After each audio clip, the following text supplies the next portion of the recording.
ความอยากปัญหาก็คือความอยากได้อยากมีอยากมากอยากมีอยากเป็นอยากเห็นมีความเจริญในหน้าที่การงานในชีวิตสิเว้าเรื่องความอยากของพระเจ้ามันทาตุลาชพระเจ้ามันทาตุลาชเป็นพระเจ้าจักรพรรดิปกครองในโลกทั้งสี่ไม่มีใครสู้ได้เลยอำนาจของพระเจ้าจักรพรรดิเป็นผู้ปกครองในขณะที่เพิ่นปกครองอยู่โลกมนุษย์เพิ่นก็ได้เศษฝนตกลงมาเป็นแก้ว7ประการเป็นพวกทรัพย์สินเงินทองต่างๆตกลงมาให้แก่พวกประชาชนในเมืองที่เพิ่นปกครองในโลกมนุษย์ที่เพิ่นปกครองพอตกลงมาแล้วเพิ่นก็เลยถามอมาตย์ว่าสิ่งมองใดที่เป็นต่อไปอีกมองใดที่เฮายังบ่มีความพออยากไปปกครองเมืองอื่นอีกเพิ่นก็ขึ้นไปในชั้นจาตุมขึ้นไปถึงสวรรค์ในชั้นจาตุมแล้วในเมื่อชั้นจาตุมแล้วก็ยังบ่พออีกยังไปขึ้นไปทั้งชั้นดาวดึงส์นี่ก็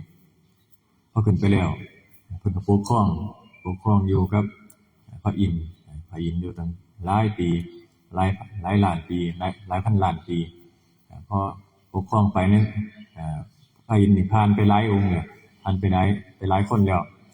พอผ่านไปหลายบาทเพิ่นเกิดความอยากปกครองคนเดียวอยากปกครองสวรรค์ชั้นดาวดึงส์นี่ผู้เดียวเพิ่นก็เลยคิดสิทำลายสิฆ่าพระอินทร์พอคิดแล้วเพิ่นก็ได้พอมีคิดแล้วมีความอยากเพิ่นก็เลยเฮ็ดให้ตกลงมาจากสวรรค์ชั้นดาวดึงส์เพราะว่าความอยากบ่พอความอยากขนาดปกครองคนละครึ่งแล้วยังบ่พอเพราะนั้นแล้วเพิ่นก็เลยตกลงมาในอุทยานในเมืองของตนนั่นแหละเพราะว่าเหตุนี้คือว่าความอยากได้อยากมีอยากเป็นมีแต่ความอยากความบ่รู้จักพอมีแต่หาว่าสิได้ไปปกครองหม้องหั้นหม้องนี้ขนาดเพิ่นเป็นพระเจ้าจักรพรรดิมีทรัพย์สมบัติมีหลายๆอย่างมีพร้อมเบิดทุกอย่างก็ยังบ่พอเพิ่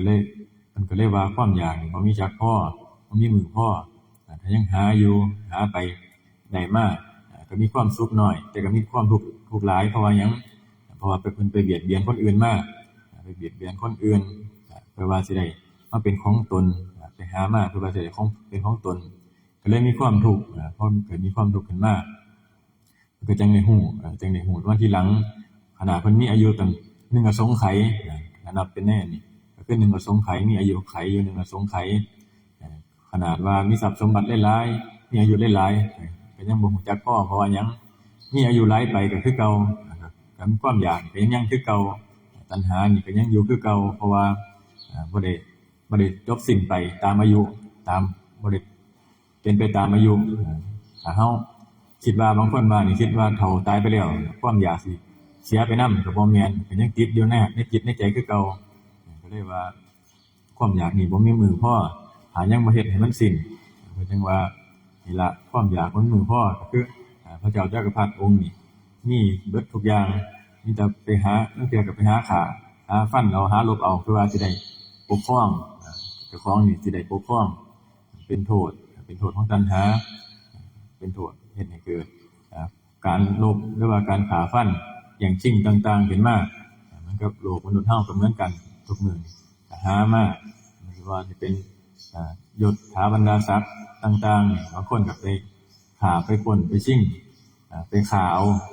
เพื่อว่าเจ้าของสิได้ขึ้นแท่นขึ้นเป็นใหญ่แท่นจังซี่ก็มีส่วนมากแต่นี่คือกันแต่ว่าบางหม่องอาจสิบ่เป็นข่าวก็มีเหมือนกับอยู่ในช่วงเลือกตั้งมาหั่นก็มีการฆ่ากันคือกันฆ่าผู้ลงสมัครสส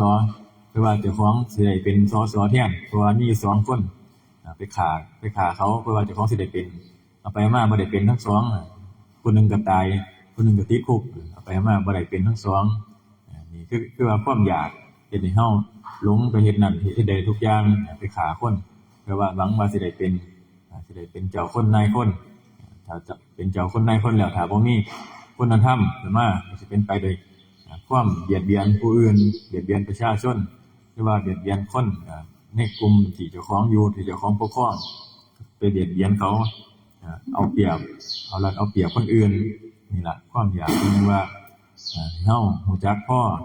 รู้จักสันโดษความพอใจในสิ่งที่ตนมีพอใจในสิ่งที่ตนหามาได้บ่ว่าจะเป็นข้าวของเงินทองหรือว่าทรัพย์สมบัติหรือว่าเขาเป็นข้าวปลาอาหารจังซี่ก็ให้พอใจในสิ่งที่เจ้าของหามาได้เอาซ้ำนี่ล่ะ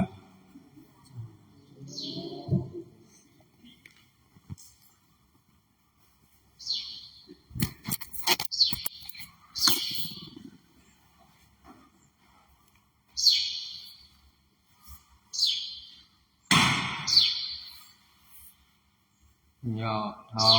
วาลิวหาปุราปาริปุเรนติสากาลัง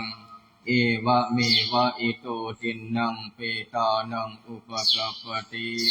อิจิตังปฏิตังตุมหังคิปะเมวะสมิจันตุสัพเพปุเรนตุสังกัปปะจันโทปนรสโสยะถามณิโชติรสโสยะถาสัมภิติโยวิวัชชันตุสัพพะโลกโควินาศตุมาเรหะวัฏวันตรายโยสุขีติกายุโกภวะอาภิวาทนาสิริสานิจังวุฒาปัจจายโนจัตตารโอธรรมวัฏันติอายุวันโนสุขังภาลังวัตุสัพพมังคลังรักขันตุสัพพะเทวตาสัมมาพุทธานุภาเวนะสัทธาโสธิภวันตุเตภาวะตุสัพพมังคลังรักขันตุสัพพะเทวตาสัมมาธัมมานุภาเวนะสัทธาโสธิภวันตุเตภาวะตุสัพพมังคลังรักขันตุสัพพะเทวตาสัมมาสังฆานุภาเวนะสัทธาโสธิภวันตุเต